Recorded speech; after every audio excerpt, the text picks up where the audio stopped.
Good morning, afternoon, or evening, as the case may be, in your part of the world. For those of you who don't know me, I'm Zen Archer. Paul Robinette has just recently done a video, and this is my response to it. And Paul, first of all, let me say thank you for bringing up a hard question in a reasonable manner.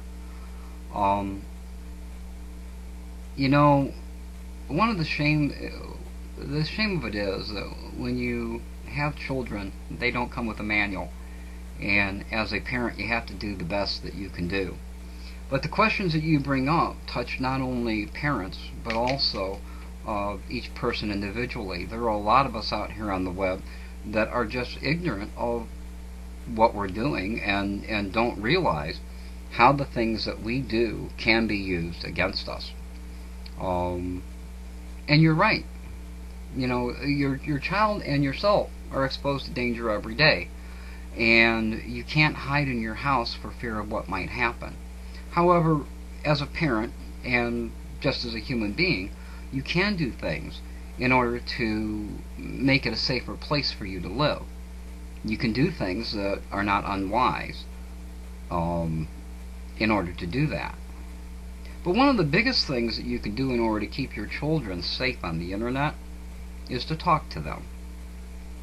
Talk to them about their online experience. Ask them to show you the sites that they go to and why they go to it and all that kind of thing. Of course, children always will have little secrets, but you can make family rules that are always to be followed. And those family rules are very simple. Don't tell people what school you go to, what your home address is, what your telephone number is. Never talk to an adult online. Now, there are predators out there who will pretend to be children in order to gain the confidence of your children, in order to find out where they live and potentially put them in danger. But that's not the only danger that's out here. There's inappropriate material that comes across the screen, and there are a number of filters that you can use in order to reduce the amount of that.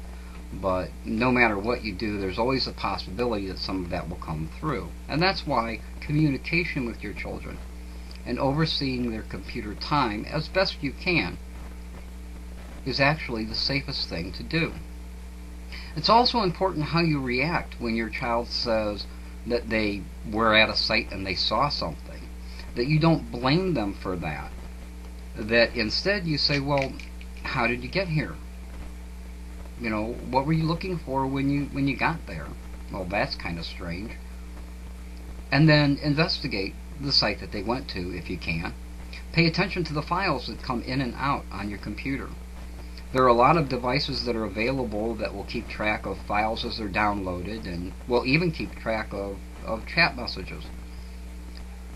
If I wouldn't say, you know, don't ever arrange a meeting with anyone, but if you do, do it wisely. Never meet someone the first time, certainly alone. Always take a friend along, or a family member. If your child is going to meet somebody, obviously you should be there. Find out about the person that they're meeting. Talk to them. Investigate who it is that your children are having contact with. And this isn't any different than if if your child went to church. You would want to know, well, who is he talking to at church? And the same thing at school. And, you know, there is no way to absolutely safeguard your child and put them in a bubble and keep them away from danger. But the one thing that you can do is to be aware of the tools that are at hand, and there are many tools. Many ISPs have blocking devices, child protection and safety devices, that it's just a click for you in order to implement those. They don't block everything out, but they block a majority of stuff out. Things from spam of emails to chat sites and to adult content sites. All of these things can be helpful. What I'm going to do is, in my description, I am going to put, it's funny when I point here and I should be pointing there. I'm going to put in the description area some links that you can go to. One of those links is the National Center for missing and exploited children. This site not only directs you to the tools that you can use in order to help keep your family, yourself, and your children safe, but it will also give you a link that if you think that someone is a potential predator or a known predator, that you can report that to the authorities. They will then turn that over to law enforcement officials for investigation. And if it's founded, if they believe that there is a just cause to believe that that's true, then they will take the appropriate steps to contact the ISP, remove the person from the service, as well as making any arrests that might be applicable. So that's a couple of things you can do. Again, Paul, thank you very much for asking the question. I'll give you some links that will help and give you more information about it. And for those of you who don't have children, who are on the web and just want to know what those dangers are and how you can help protect yourself, please also go over and visit the site. There are many things there that can help you as well. One of the biggest problems is giving out personal information. And it's hard not to do that, especially if you're someone who has a business or is a band who is trying to get to be known. You need to be open. You need to have people be able to contact you. But you also have to have the filters in place in order to block some of the more inappropriate things.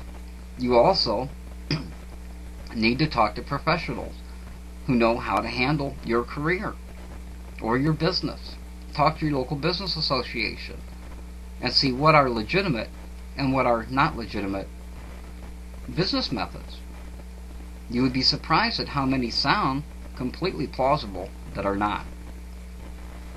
So I hope that this small video and the links that I'm providing will be of help to you in some way. Just communicate.